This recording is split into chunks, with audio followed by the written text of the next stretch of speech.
Dôme est un des plus beaux villages de France.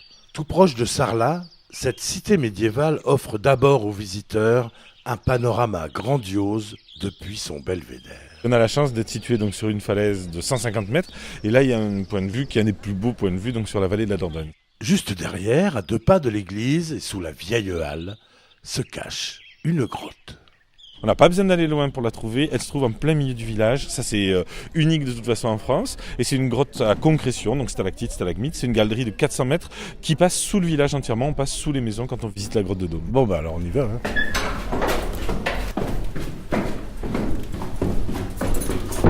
Ah oui, il fallait quand même la trouver. C'est une formidable découverte en 1912, cette galerie donc féerique qui traverse le village et qui ressort sur la falaise. Donc on sort de cette grotte sur la falaise et là, avec un ascenseur panoramique, il y a une remontée qui permet d'avoir une vue donc exceptionnelle. Sur les murs d'une des tours de Dôme, des Templiers emprisonnés sur ordre du roi Philippe le Bel ont gravé de mystérieuses inscriptions.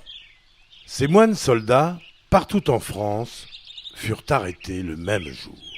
C'était un vendredi 13, en octobre 1307, et le vendredi 13, on le connaît bien, puisque la malédiction du vendredi 13 que nous connaissons actuellement provient donc plus que probablement donc, de cette date-là, qui était comme une malédiction noire. Alors là, on est devant les signes gravés des Templiers. On voit des croix, bien sûr. Donc sur le tableau qui est ici, il y en a tout autour dans la tour, mais là on voit un signe qui est pour lui donc le symbole du Graal, mais ça reste quand même un message codé. C'est le roi qui décidait de la Bastide. La Bastide de Dôme, elle était décidée et créée que par le roi, qui était Philippe III le Hardi, en 1281. Donc c'est pour ça qu'on appelle Bastide royale, puisqu'il n'y a que le roi qui a décidé de sa création. Le belvédère fait partie de mes sites favoris de Dôme. Hervé Ménardi.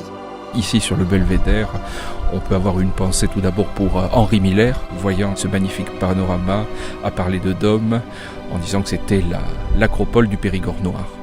On peut penser qu'il se dégage de Dôme quelque chose de véritablement magique, quelque chose même peut-être de mystique.